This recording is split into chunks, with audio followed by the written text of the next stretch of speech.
Assalamualaikum warahmatullahi wabarakatuh. Kali ini saya akan membawakan sebuah cerita yang berjudul Dendam, Arwah Seorang Istri. Cerita ini ditulis oleh Dimas Kusharmanto. Sebelum cerita ini dimulai, jangan lupa like, komen, subscribe channel ini, dan aktifkan lonceng notifikasinya, agar kalian tidak ketinggalan cerita-cerita terbaru dari kami. Tanpa basa-basi dan tidak usah berlama-lama lagi, langsung saja kita masuk ke ceritanya. Bapak kamu harus menjalani operasi mulut segera, karena kalau terlalu lama keburu syaraf-syaraf mulutnya sudah rusak. Terang Bu Tejo sambil menyeka keningnya karena keringatnya. Padahal di sana sini banyak AC. Begitu parahnya kah Bu sampai dioperasi? Tanya Ananta. Parah tidaknya ibu tidak tahu, tapi yang jelas dokter memberi surat rujukan ini untuk dibawa ke rumah sakit pusat. Arwah Puspita diam dengan sorot mata yang tajam ke arah Ananta dan Ruri. Ananta, kamu benar-benar sudah melupakan janjimu di depan jasadku waktu itu. Aku tidak akan tinggal diam, Ananta.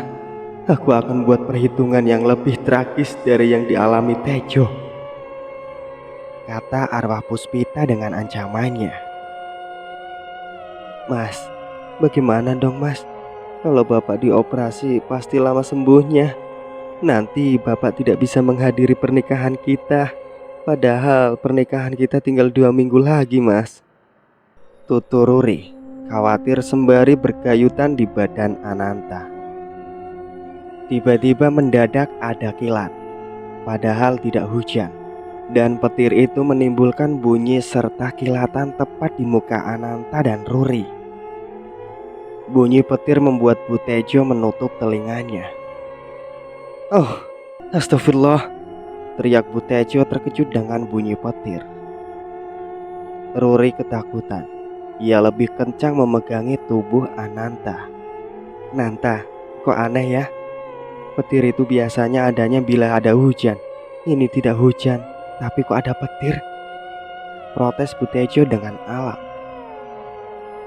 Ya biasa saja itu terjadi Bu. Mungkin yang hujan di daerah yang dekat dengan sini, terang Ananta tenang. Bu Tejo mengangguk-nganggut. Terlihat Pak Tejo datang dari sebelah ujung dengan duduk di kursi roda, ditemani seorang pegawai. Berikutnya Ananta yang menuntun Pak Tejo duduk bersama. Ruri bukannya mendekat bapaknya, tetapi ia malah berlendotan dengan Ananta. Ruri, sini kamu. Ayo ikut bantu ibu memapah bapak ke mobil, bukannya malah di situ. Kesal Bu Tejo. Hari semakin siang. Ananta menemani Pak Tejo dan Bu Tejo pulang ke rumahnya, sekaligus mengantar Ruri pulang. Di rumah yang berbentuk sederhana, Gono meminta taksi online berhenti, dan Gono terus turun. Kemudian berjalan sembari menjinjing tas dan koper. Sudah setahun ini, Gono mendapat tugas dari kantornya yang buka perwakilan di Malaysia. Kepulangan Gono yang sudah setahun lebih tugas ke Malaysia membuat Bu Ratna bahagia, karena sudah setahun tidak bertemu dengan anak satu-satunya. Rasa rindu seorang ibu ke anaknya tidak bisa dibendung. Tetapi di sisi lain, bahagia dengan datangnya Gono. Di sisi lain juga merasa sedih. Sedih melihat Gono nasibnya bisa begitu. Wajah sedih Bu Ratna mengundang Gono untuk menanyakannya. Bu, dari kemarin Gono liatin wajah ibu tidak seperti biasanya, yang selalu ceria. Ada apa Bu? Apa ibu tidak suka Gono kembali? Kata Gono saat makan sarapan bersama dengan ibunya. Bu Ratna langsung melihat wajah Gono dengan pandangan sayu. Ada apa Bu? Cerita saja dengan Gono. Atau ibu ada sesuatu yang diinginkan? Bu Ratna menggeleng. Terus apa dong? Ibu tidak bisa berbohong, karena wajah ibu yang bercerita kalau ibu sedang ada masalah. ujar Gono sambil memasukkan nasi ke dalam mulutnya. Huh, ibu khawatir. Kalau ibu bercerita nanti kamu pasti jadi sedih, nak, kata Bu Ratna sambil memandang muka putranya. Gono tersenyum sampai hampir terselak. Kenapa sedih? Gono jamin kalau ibu mau bercerita apa adanya, Gono tidak sedih, justru sebaliknya. Karena didesak terus, akhirnya Bu Ratna bercerita. Rupanya baru setengah ibunya bercerita, Gono sudah naik pitam. Kurang ajar, ini tidak bisa dibiarkan, kata Gono sembari memukul meja makan. Gono, apa janjimu tadi? Kamu tidak akan marah kan?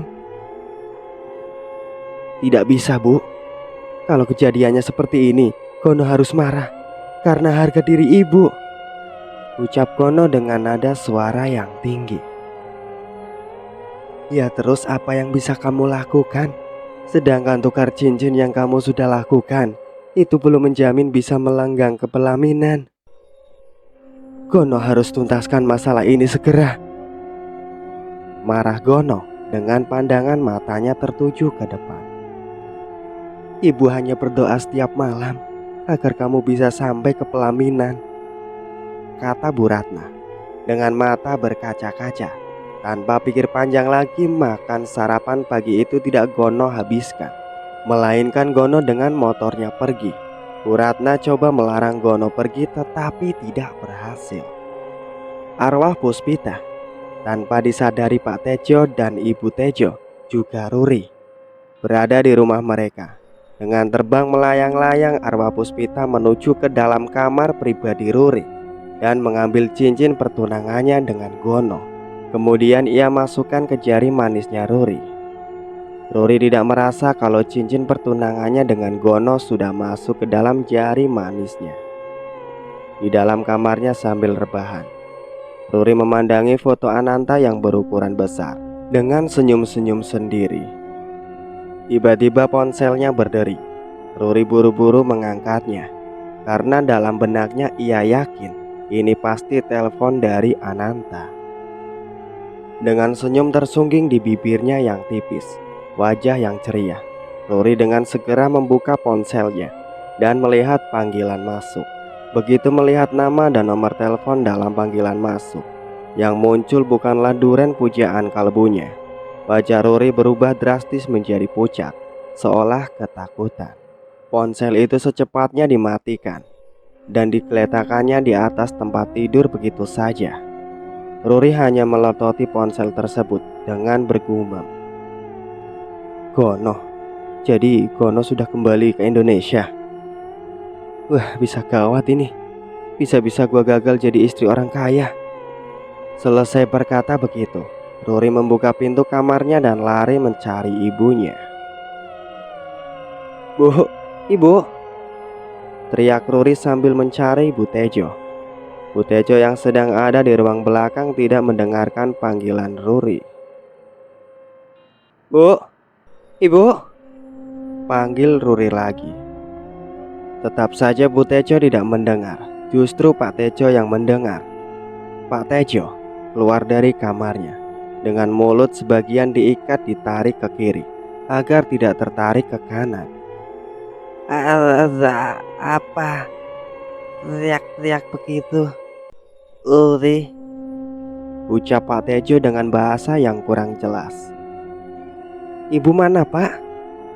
Tanya Ruri dengan ekspresi ketakutan. Pak Tejo mengarahkan jari telunjuknya ke ruangan belakang. Ruri segera berlari ke belakang. Bu, gawat, gawat Bu, kata Ruri dengan raut bingung dan ketakutan. Melihat Ruri seperti itu, Bu Tejo membuka matanya lebar-lebar. Ruri, kamu kenapa? Ada apa lagi? Tanya Bu Tejo. Ruri kemudian menarik lengan ibunya mengajak ke dalam. Gawat Bu, gawat, kata Ruri setelah di dalam. Bu Tejo semakin tidak mengerti. Gawat, gawat. Dari tadi gawat-gawat terus. Apa yang gawat? Gono bu, Gono. Gono sudah balik ke Indonesia. Bu Tejo mengerutkan keningnya. Jadi Gono sudah di sini. Ruri yang masih diliputi rasa ketakutan dan kekhawatiran dengan datangnya Gono kembali ke Indonesia, yang bisa menjadi sandungan bagi dirinya mendapatkan Ananta. Memang di dalam hatinya, Ruri lebih mencintai Gono daripada dengan Ananta. Cuma karena memang Ruri ingin menjadi istri dengan suami kaya, Anantalah yang menjadi pilihan. Bu Tejo melihat putrinya seperti ketakutan, kemudian mendekatinya setelah meletakkan gunting kebun dan kain lap di mejanya. Bu Tejo dengan mengusap-ngusap kepala Ruri dan duduk di sebelahnya. Rur, kamu tidak perlu takut soal Gono. Biar ibu yang menghadapi. Tugas ibu hanya berfokus pada pernikahan dengan Ananta yang tinggal 2 minggu lagi, tutur Bu Tejo untuk membesarkan hati Ruri. Ruri mengangguk pelan. Tapi bu, ucapan Ruri berhenti karena di depan ada yang mengetuk pintu dengan kencang serta teriakan memanggil namanya. Ruri, keluar kamu. Saya mau bicara. Suara teriakan itu dengan disertai bunyi. Pintu yang diketuk dan Ruri hafal itu suara teriakan Gono. Bu, ibu, itu Gono datang. Aduh, bagaimana ini? Kata Ruri lirih ke ibunya. Itu suara Gono? Tanya Bu Tejo dengan melihat ke dalam. Iya, itu suara Gono, Bu. Ruri makin ketakutan dan bingung. Kembali Gono memanggil Ruri disertai ketukan pintu.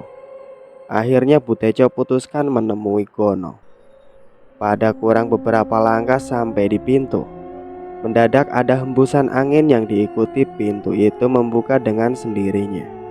Melihat itu, Bu Tejo mundur selangkah. Hah, pintunya terbuka, padahal aku belum menyentuhnya. Aneh, jangan-jangan ulah hantu, gumam Bu Tejo dengan pandangan matanya ke pintu yang terbuka. Bu Tejo coba melangkah maju menemui Gono.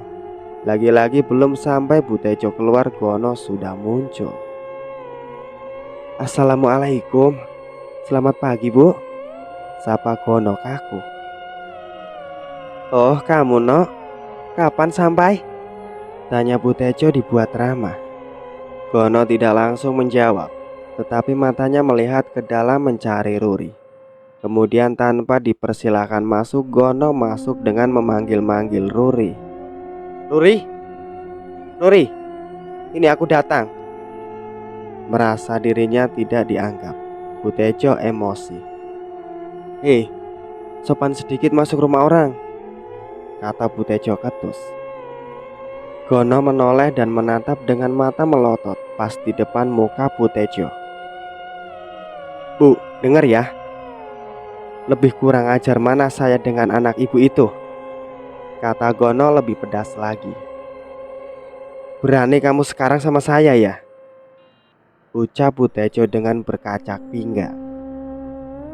Ya betul, saya begini karena ulah anak ibu tahu. Berkata begitu sambil tangannya menunjuk ke dalam. Keluar kamu. Saya tidak akan keluar sebelum bertemu dengan Ruri. Takut terjadi apa-apa Ruri keluar. Dan begitu Gono melihat Ruri muncul, Gono langsung menghampiri, kemudian menyeretnya ke tengah ruangan. Apa maksud kamu begini, apa? Bentak Gono kencang sekali sampai Ruri kaget. Gon, sabar, tenang, kita bicarakan baik-baik, kata Ruri setengah ketakutan yang kemudian dengan menarik lengan Gono untuk duduk. Tetapi tangan Ruri yang berupaya mengajak Gono duduk ditepisnya kuat. Ini membuat Ruri kesakitan. Pelan-pelan dong Gon, sakit ini, keluh Ruri sambil mengurut lengan tangannya yang sakit. Apa kamu bilang sakit? Aku lebih sakit atas perbuatanmu yang ternyata perempuan matre, ujar Gono dengan pedas. Ruri tertegun saat disebut sebagai perempuan matre. Mukanya merah, nafasnya memburu. Tega kamu Gon bilang seperti itu. Kenapa? Tidak rela? Hah? Iya, aku tidak rela. Terus kamu ninggalin laki-laki bergaji pas-pasan, beralih ke orang kaya. Apa itu namanya, hah? Ruri diam. Hanya matanya melotot ke arah Gono. Jangan diam, jawab. Apa namanya itu? Stop, stop, stop. Sekarang kamu keluar. Perintah Ruri dengan tangannya mengarah ke depan. Gono beranjak dari duduknya dan kemudian memegang mulut Ruri sembari dipelintir. Ruri mengaduh kesakitan. Mulutnya dipelintir begitu sampai merah. Sakit ya? Sakit mana perbuatan kamu itu terhadapku? Aku lebih sakit, lebih, kata Gono dengan mata merah dan melotot.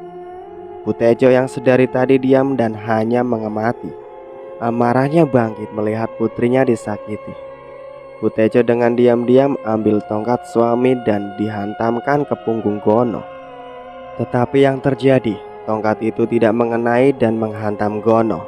Namun tongkat itu justru berbalik menghantam ke muka Butejo. Dan aduh, sakit, keluh Butejo. Gono yang mendengar Butejo mengaduh langsung menoleh ke belakang. Dilihatnya muka Butejo terlihat darah segar mengucur dari keningnya. Gono diam berdiri dengan bengong di hatinya berkata, kenapa itu orang? Siapa yang membuat mukanya berdarah begitu? Lalu Gono melihat ada tongkat yang tergeletak di dekat Butejo yang sedang memegangi keningnya yang berdarah. Di satu sisi, arwah Puspita yang ada di tempat itu tertawa melihat Butejo merintih kesakitan. Butejo, ini belum seberapa. Selama kamu masih nekat mendapatkan menantu Ananta, aku tidak akan tinggal diam. Apa salah Gono akan kalian pukul? Ujar arwah Puspita dengan rambut yang panjang menjurai begitu saja dan gaun putih yang lusuh. Mendadak arwah Puspita mengibaskan rambutnya yang panjang. Dan bau amis dan busuk memenuhi seluruh ruangan rumah Ruri. Pak Tejo yang selama ini mengurung dalam kamar karena sakit mulutnya tidak mendengar kalau di luar terjadi keributan antara istrinya, Gono dan Ruri. Arwah Puspita telah mengambil langkah cepat menutupi telinga Pak Gono sehingga tidak bisa mendengar suara dari luar. Tetapi untuk bau yang disebarkan arwah Puspita membuat semua muntah-muntah tidak tertahan. Bahkan Butejo tidak lagi merasakan keningnya yang luka dan berdarah itu.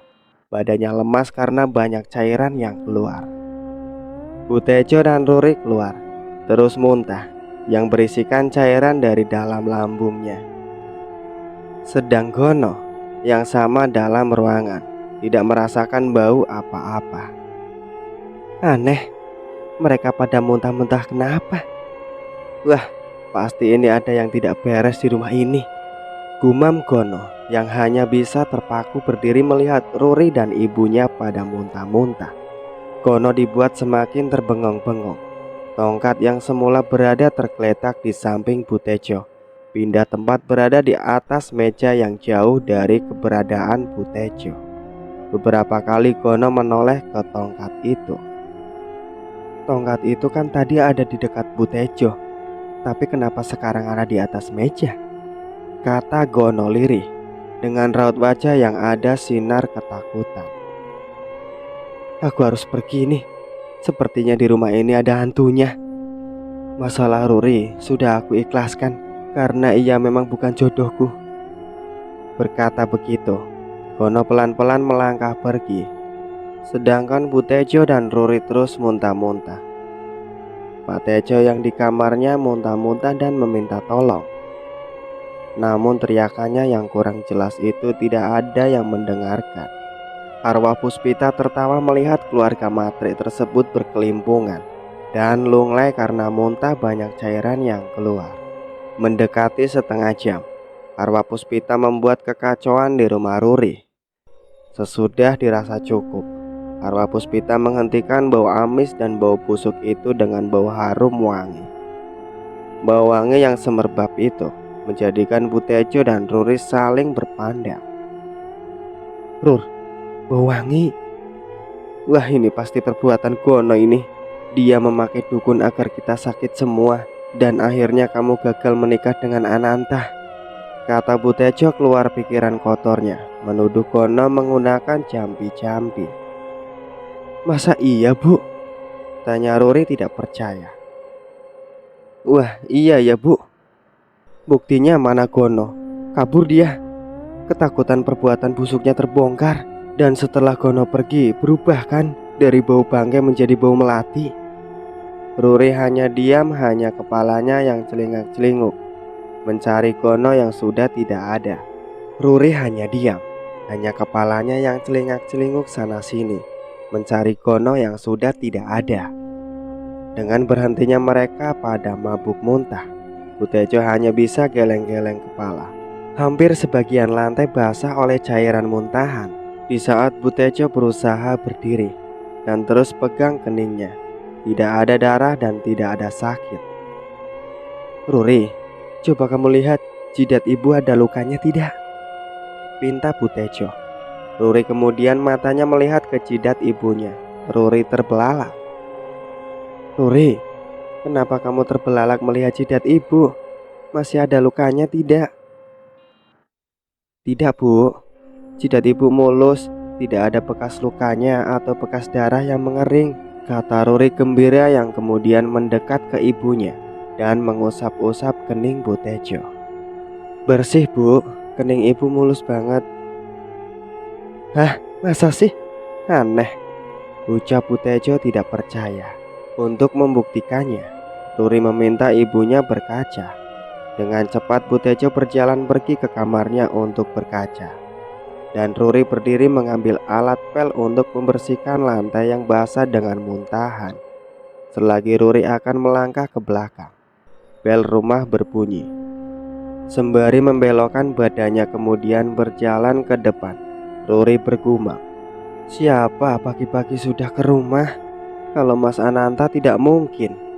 Dia akan kerja. Terus siapa ya? Bel berbunyi lagi. Ruri mempercepat langkahnya dengan mengatakan, ya sebentar. Pintu dibuka. Tidak ada siapa-siapa. Ruri hanya melototkan matanya, terus melangkah keluar. Tengok sana, tengok sini. Tetapi tidak ada siapa-siapa, bahkan tanda-tanda kalau ada orang pun tidak ada. Dari dalam Butejo menyusul ikut ke depan. Rur, siapa tamunya? Tanya Butejo sambil membuka pintunya lebar-lebar. Ruri menoleh. Tidak ada siapa-siapa, kata Ruri mendekati ibunya. Aneh, ibu yakin ini pasti ulah Gono memakai dukun, kata Butejo. Ruri masih berpikir apa iya Gono memakai ilmu mistis. Bagaimana menurutmu, Rur? Ruri diam. Malah bengong. Kalau menurut Ruri tidak seperti itu Gono, Bu. Loh, kamu malah belain Gono. Jangan-jangan kamu sudah kena jambi-jambinya. Mesti dipercepat ini pernikahannya sebelum terlambat. Bu, dengar dulu. Maksud Ruri bukan begitu. Tetapi kalau Gono melakukan hal-hal konyol seperti kedukun segala, tidak deh, Bu. Kenapa tidak? Dia rajin sholat, masa percaya dukun? Alah, sholat bukan jaminan. Pembicaraan ibu dan anak berhenti ketika Ruri melihat di kursi yang berada di paling ujung ada sebuah boneka berukuran tinggi setengah meter dalam posisi duduk. Ruri heran ditambah boneka itu bisa melirik matanya. Bu, ibu lihat itu di kursi ujung, pinta Ruri sambil mengarahkan pandangan ibunya ke boneka tersebut. Boneka? Boneka siapa itu ya? Boneka kamu bukan? Tanya Butejo.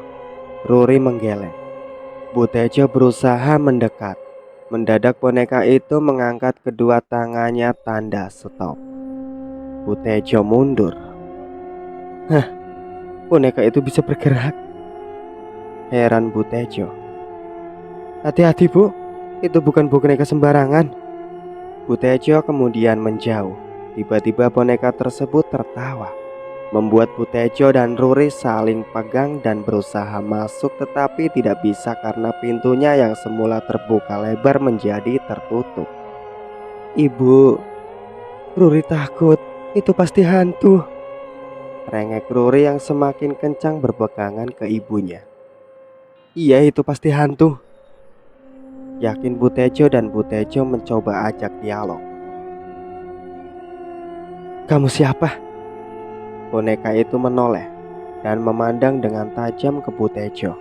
Butejo berusaha tegar dan tenang, walau di hatinya takut. Kamu siapa? Ulang Butejo. Kalian tidak perlu takut. Aku tidak menggigit. Tenang saja, ujar boneka misterius itu. Yah, balas Butejo dan Ruri bersamaan. Kamu betul ingin tahu siapa saya? Balik boneka tersebut yang bertanya. Betul, kami ingin tahu. Aku adalah jelmaan arwah Puspita. Sontak Butejo dan Ruri terperanjat. Jadi kamu jelmaan arwah Puspita, istrinya Mas Ananta yang sudah meninggal? Ruri memberanikan diri bertanya. Boneka itu mengangguk. Terus apa kepentingan kamu kesini? Tanya Ruri lagi. Ingatkan ke Ananta akan janjinya dulu tepat di depan jasad saya, kata boneka tersebut sambil menolehkan kepalanya. Janji? Janji apa itu? Ganti tanya Butejo. Tanyakan saja ke dia. Setelah berkata begitu, boneka itu langsung menghilang. Seiring menghilangnya boneka jelmaan arwah Puspita, ibu dan anak ini saling merebut masuk ke dalam dan menutup pintu rapat-rapat. Di dalam, Butejo meminta Ruri menghubungi Ananta untuk menanyakan pertanyaan perjanjian apa dengan Puspita. Namun Ruri terlihat ogah-ogahan karena Ananta kemungkinan sudah lupa, sebab kejadian janji itu sudah lama. Masa dengan janji sendiri lupa? Ayo cepat hubungi Ananta, perintah Butejo sembari merapikan rambutnya yang berantakan. Ruri masih malas-malasan. Kamu dengar tidak sih? Suara Butejo dengan volume tinggi. Ruri memandang ibunya. Bu, Ruri dengar kok apa yang diperintahkan ibu, jawab Ruri enteng. Ya ayo telepon Ananta. Bu, Ruri tebak Mas Ananta pasti sudah lupa, kan sudah berlangsung lama. Coba dulu dong, kamu ini belum mencoba sudah merocos saja. Karena didesak oleh ibunya terus, akhirnya Ruri menghubungi Ananta via telepon. 1 kali dihubungi sampai 3 kali, telepon tidak diangkat. Tidak diangkat, Bu. Butejo mengerutkan kedua tangannya. Tumben, biasanya Ananta cepat sekali bila ada telepon masuk, curiga Butejo. Di benaknya terlihat kalau Ruri tidak menghubungi langsung. Butejo tidak kehabisan akal. Ananta tidak mengangkat. Ia menghubungi Pak Broto. Dengan Pak Broto, Ibu Tejo menceritakan dengan gamblang pertemuan dengan boneka misterius itu. Dari cerita Butejo, Pak Broto berjanji akan membicarakan dengan Ananta. Malam itu, seusai makan malam bersama di rumah Ananta, Pak Broto minta ke Ananta untuk berbicara sesuatu. Tentu ini membuat Ananta heran. Tumben, Bapak ingin ajak bicara. Apa Bapak sudah berubah pikiran, terus merestui Ruri pengganti almarhum Puspita? kira-kira Ananta dalam hati. Di ruangan keluarga, Pak Broto dan juga ada Ibu Broto minta Ananta duduk bersama. Nanta, jawab dengan jujur. Apakah kamu pernah mengutarakan janji dengan istrimu, almarhum Puspita? Tanya Pak Broto. Ananta belum menjawab, hanya mengerutkan keningnya. Maaf Pak, maksud Bapak apa ya? Nanta kurang paham, ujar Ananta. Kamu pernah berjanji apa dengan almarhum? Ulang Pak Broto. Ananta diam sembari berusaha mengingat-ingat. Pak, Bapak ini apa-apaan? Bertanya yang tidak-tidak. Bu Broto coba ikut berbicara. Sudah, Ibu diam dulu. Karena Ananta diam tidak menjawab, Pak Broto kembali bertanya ke Ananta. Nanta, bagaimana? Maaf Pak, Ananta lupa.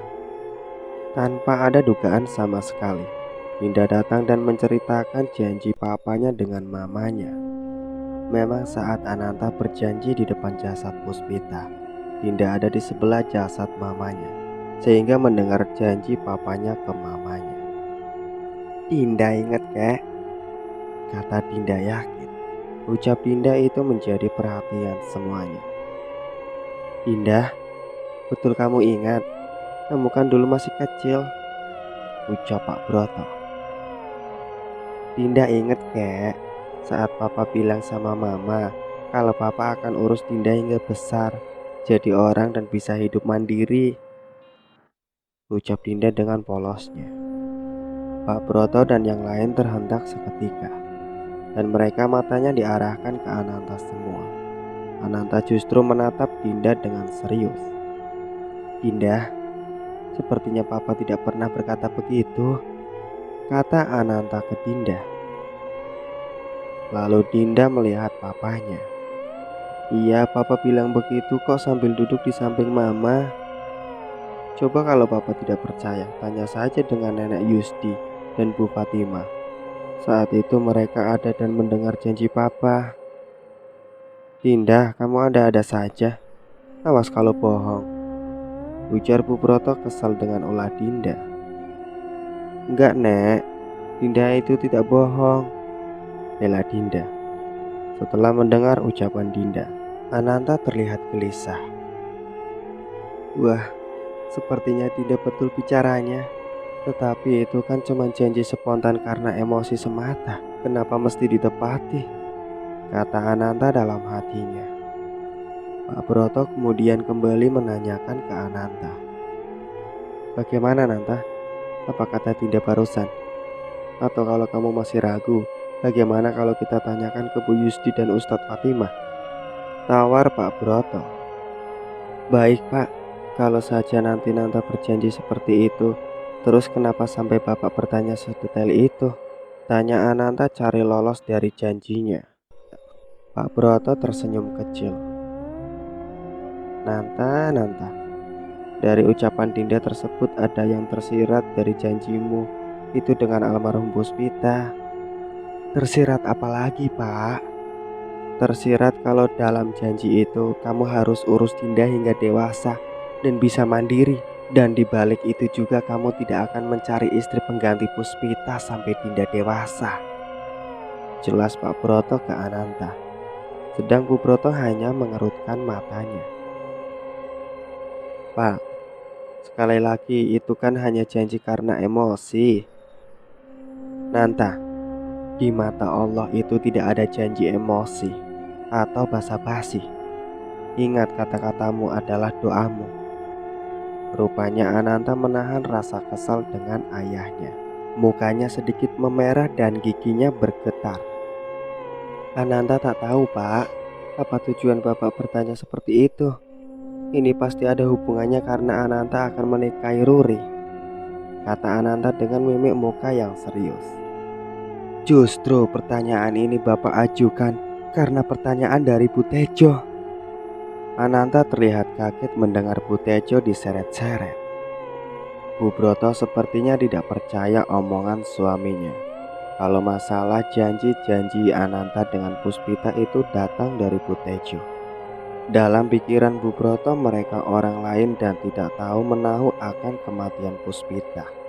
Dari dorongan pikirannya yang penasaran, Bu Broto diam-diam masuk menghubungi Butejo. Dari pembicaraan dirinya dengan Butejo, cerita Butejo itu oleh Bu Broto sebagai cerita yang tidak bisa diterima. Bu Broto beranggapan kalau masalah sebuah boneka bisa dan mengetahui hal ihwal Ananta. Jeng Tejo ceritanya itu seperti tidak masuk akal, dan Jeng Tejo jangan-jangan langsung percaya begitu saja dengan sebuah boneka, kata Bu Broto dengan sedikit ada rasa kesal dengan cerita Bu Tejo. Betul Mbak Yu, mulanya saya dengan Rory juga tidak percaya. Tetapi pada kenyataannya boneka itu bisa berbicara, dan malah boneka itu mengatakan kalau dirinya jelmaan dari arwah Puspita, jelas Butejo. Dengan tertawa sinis, Bu Broto semakin jauh tidak percaya dengan ceritanya Butejo. Aduh Jeng, Puspita itu sudah mati dan raganya sudah hilang dimakan cacing tanah. Masa bisa menjelma jadi sebuah boneka? Kata Bu Broto yang menganggap cerita Butejo itu tidak masuk akal.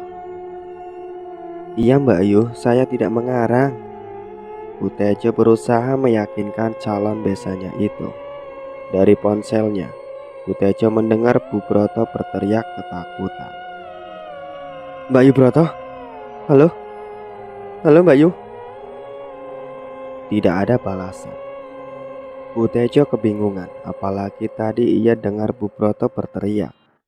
Di sana di rumahnya yang semula Ibu Broto sedang berbicara dengan Butejo. Ternyata Bu Broto sedang menghadapi kehadiran sebuah boneka di hadapannya. Boneka itu dengan menggetar-getarkan kepalanya sembari tertawa. Bu Broto makin ketakutan. Mulutnya ingin berteriak tetapi rasanya berat sekali. Keringat dingin mulai meremas dari pori-porinya. Siapa kamu? Siapa? Suaranya bergetar dan tersendat-sendat. Boneka tersebut tertawa semakin menjadi, melihat Bu Broto yang tadinya gagah, sombong dan menganggap cerita Butejo mengada-ngada, berubah menjadi ciut. Ia berusaha akan lari tetapi kaki terus kaku. Kamu siapa? Kembali Bu Broto bertanya. Boneka itu menatap Bu Broto dengan tajam, dan dari matanya itu keluar cahaya keemasan, membuat mata Bu Broto silau. Kamu harus tahu, batalkan pernikahan Ananta dengan Ruri sebelum janjinya ditepati. Dan kamu tahu siapa aku? Aku adalah jelmaan arwah Puspita, ujarnya. Jadi kamu jelmaan arwah Puspita? Bu Broto tidak kuasa menjawab, ia diam terpaku terpana. Berarti cerita Jeng Tejo betul. Tetapi kenapa Ananta dilarang menikah lagi? Puspita kan sudah mati. Gumam Bu Broto terpaku di tempat. Walaupun ucapan Bu Broto di dalam hati, boneka itu bisa mendengar. Bukannya aku melarang Ananta menikah lagi. Boleh Ananta menikah lagi, asalkan tepati dulu sumpah dan janjinya. Sumpah janji? Iya. Apa sumpah janjinya itu? Tanyakan langsung ke dia. Tanpa diketahui Bu Broto selesai berbicara begitu, boneka tersebut terus menghilang. Tubuh Bu Broto yang semula berat sekarang jadi ringan dengan perginya boneka misterius itu. Hah? Boneka itu hilang? Kaget Bu Broto. Tanpa menunggu waktu lama lagi, Bu Broto kabur dan menghampiri Ananta yang sedang berbicara dengan suaminya. Masalah sumpah janjinya dengan arwah Puspita. Bu Broto langsung duduk di sebelah Ananta dengan memegang lengan Ananta. Bu Broto minta agar mengundurkan pernikahannya dengan Ruri. Bu Broto dari pembicaraannya dengan boneka tadi ada tersirat ancaman bagi Nanta bila tidak melangsungkan pernikahannya dengan Ruri. Dengan cepat Ananta memperhatikan ibunya dalam batinnya.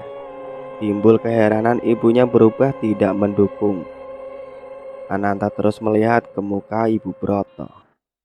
Tolong ya nak, undur pernikahan kalian. Ibu tidak ingin pernikahan kalian akan mendapatkan masalah. Mohon Bu Broto ke putranya Ananta. Ibu tidak sedang mengigo kan? Tanya Ananta yang merasa aneh perubahan sikap ibunya. Tidak nak, ibu tidak mengigau. Ibu dalam keadaan sadar ini. Bu Broto berusaha meyakinkan. Iya, terus apa alasannya ibu meminta Ananta membatalkan nikah dengan Ruri? Apa salah Ruri? Dia gadis baik-baik. Bukan karena itu nak. Tetapi justru kamu yang harus menepati janjimu dulu ke Puspita saat Puspita sudah menjadi mayat. Ananta tersentak. Janji lagi. Memang betul Ananta saat itu berjanji dengan almarhum Puspita. Tetapi itu kan cuma janji emosi sesaat. Karena terharu melihat Puspita sudah terbujur kaku mah. Bu Broto menggeleng-gelengkan kepalanya sembari berkata, Nanta, tidak boleh janji itu dipermainkan. Apalagi kamu berjanji dengan istrimu yang sudah tidak berdaya. Terus Ananta harus bagaimana bu? Ujar Ananta sedikit emosi. Tepati janjimu itu. Sela Pak Broto. Iya betul kata bapakmu. Bu Broto mendukung ide suaminya. Dengan tertawa terpaksa Ananta membetulkan duduknya. Oh, ibu dan bapak mengharuskan Nanta menjalankan janjinya. Keburu tua bapak ibu, tolak Ananta. Makanya kalau merasa tidak akan mampu menjalankan janjinya, ya kamu jangan berjanji, ujar Pak Broto. Ananta diam sebentar kemudian katanya, sudah bapak dan ibu tidak usah repot-repot mengurus janji Ananta sampai menunda pernikahan segala. Biarkan Ananta menikahi Ruri dan kami berani tanggung resiko apapun yang terjadi. Jadi bapak dan ibu tenang-tenang saja. Bu Broto tetap tidak rela Ananta memaksa untuk menikahi Ruri. Bu Broto tidak mau kehilangan anak satu-satunya. Nanta, tolong dengarkan kata ibu dan bapak. Ibu tidak ingin seandainya nanti terjadi sesuatu. Ibu tidak mau kehilangan kamu nak. Kamu satu-satunya anak ibu, kata Bu Broto memelas dengan diikuti tangisan. Doakan saja bu, dan restui pernikahan ini. Juga dengan bapak restui pernikahan Ananta, pinta Ananta dengan merangkul tubuh ibunya yang menangis di pangkuan Ananta. Maaf Nanta, dalam urusan nikah izinkan bapak dan ibu ingin ikut campur. Kalau kamu tetap kekeh untuk melanggar janjimu. Bu Broto semakin menjadi-jadi tangisnya melihat kenekatannya Ananta untuk tetap menikah. Di rumah Ruri kejadiannya sama. Bapak dan ibu Tejo minta agar Ruri mengurungkan menikah dengan Ananta. Mereka tidak ingin gara-gara nafsu semuanya jadi berantakan. Bapak ibu, bagaimana sih mendadak berubah begitu? Apa hanya gara-gara omongan boneka setan itu bapak dan ibu jadi takut? Marah Ruri. Bapak dan ibu tidak mau nanti terjadi hal-hal yang fatal. Siapa yang rugi? Kamu juga kan yang rugi, tutur Pak Tejo dengan sakit mulutnya yang sudah sembuh. Tidak akan terjadi apa-apa pak. Lagian salah Ruri apa? Saya tidak merebut suami Puspita yang biang kerok itu. Dia kan sudah mati. Kenapa kalau suaminya menikah lagi tidak boleh? Aneh, sudah jadi tanah saja masih bertingkah, kata Ruri jengkel betul. Di sekitarnya arwah Puspita geram melihat tingkah Ruri dan berjanji akan menuntut balas atas kenekatannya itu. Arwah Puspita dengan seizin Allah akan membuat penyesalan seumur hidup Ruri. Pak, Bu, dapat restu atau tanpa restunya, Ruri tetap akan menikah dengan Ananta. Ruri capek, Pak, Bu. Ruri capek jadi orang yang hidup pas-pasan. Bicara Ruri tanpa dipikir terlebih dahulu, sembari kedua tangannya mengarah ke dirinya. Kalau ia sudah bosan jadi orang yang hidup serba pas-pasan. Ini membuat Pak Tejo dan Ibu terbelalak mendengar ucapan Ruri itu. Astagfirullah, astagfirullahaladzim. Ruri, kamu bicara begitu apa sudah kau pikirkan? Itu berarti kamu telah mendustakan nikmat Allah selama ini.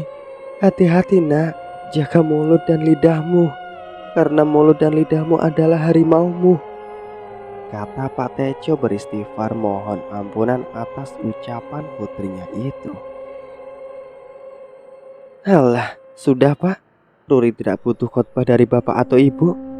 Ruri sudah besar dan sudah bisa melihat mana yang baik dan mana yang buruk, ucap Ruri dengan pedas. Kembali kedua orang tua itu hanya bisa menggeleng-gelengkan kepalanya, tidak tahu apa yang harus diperbuat. Mereka sudah pasrah, biar Allah yang memberi petunjuk. Tejo hanya menangis memohon meminta agar Ruri sadar apa yang telah diucapkan. Ruri, sadar Ruri, bapak dan ibu masih sayang kepadamu. Jaga ucapanmu itu nak, kata Tejo memelas mohon anaknya sadar. Sudah ibu, tidak usah mengiba begitu. Ruri tidak akan mundur sejengkal pun tanpa aku menikah dengan Ananta. Silahkan datang ribuan boneka setan gitu ke sini, Ruri tidak akan gemetar, sombong Ruri. Karena merasa tidak berguna lagi, kedua orang tua Ruri masuk ke dalam. Dengan langkah lemas serta menangis, Tejo berjalan dengan digandeng Pak Tejo. Seharian kemudian, Ruri jam 2 malam berteriak dari tidurnya. Ia duduk di tempat tidurnya dengan nafas yang memburu dan muka pucat. Ia bermimpi dikerubuti 1000 boneka yang menarik dirinya dan dibawanya di pinggir jurang untuk dilemparkan. Ruri minta tolong ke bapak dan ibunya, tetapi mereka tidak tampak. Tolong, ampun, tolong, jangan lemparkan saya ingin masih hidup, jerit Ruri. Sementara boneka-boneka yang mengerubuti tertawa terkekeh-kekeh. Hei wanita sombong, katanya tidak takut dengan 1000 boneka. Karena kamu tidak takut, kamu akan kami lemparkan ke jurang itu agar kakimu hancur dan lumpuh. Ucap boneka-boneka itu sembari tertawa dan meloncat-loncat. Jangan lemparkan saya, tangis Ruri. Boneka-boneka itu rupanya tidak peduli dengan rengekan Ruri agar dirinya tidak dilempar ke jurang. Dengan satu hentakan keras, tubuh Ruri bagai kapas melayang menuju ke dasar jurang. Ruri berteriak keras sekali. Teriakannya yang keras itu menjadi tersadar dan Ruri bangun. Terus duduk di atas tempat tidurnya dengan hati yang berdegup. Alhamdulillah, ternyata hanya mimpi yang seram. Apakah ini semua firasat atau hanya mimpi? Kata Ruri dengan dirinya sendiri di atas tempat tidurnya. Kemudian mengamati kain lap terus mengelap badannya yang berkeringat dingin karena rasa takutnya. Sejak malam itu, di tubuh Ruri ada pergulatan antara hati yang buruk dan hati yang baik. Dalam hati yang baik mengatakan, Ruri, bukankah mimpimu itu suatu pertanda kalau langkah kamu untuk terus menikah dengan Ananta adalah langkah yang salah? Karena lelaki yang diidam-idamkan itu telah melupakan janjinya dengan Allah. Janji adalah hutang, harus dilunasi. Menerima bisikan hati yang baik itu, Ruri jadi berpikir. Sedang dari hati yang jelek mengatakan, sudahlah Rur, tidak usah kau dengarkan nasihat orang-orang itu. Tetaplah kau menikah dengan Ananta. Ananta itu duren loh. Apa kamu tidak ingin jadi istri orang tajir? Ayo nikahlah dengan cepat. Soal janji itu kecil, apalagi berjanji dengan mayat tiada arti. Kamu tahu, Allah kan maha pengampun, jadi jangan khawatir. Nanti bakalan Ananta diampuni soal janjinya itu oleh Allah. Bisik hati yang jahat. Di sini Allah menguji hambanya tentang keimanannya. Keimanan Ruri diuji, salah pilih fatal akibatnya. Namun rupanya Ruri dasar keimanannya masih tipis, sehingga ia mudah terpujuk oleh rayuan setan. Dan Ruri memilih hati yang jahat. Iya, aku harus bisa jadi orang kaya. Persetan omongan orang. Soal janji, Allah kan maha pengampun. Allah pasti akan mengampuni Ananta, kata Ruri berbicara sendiri dengan tertawa kecil dan pergi ke kamar mandi untuk mencuci muka.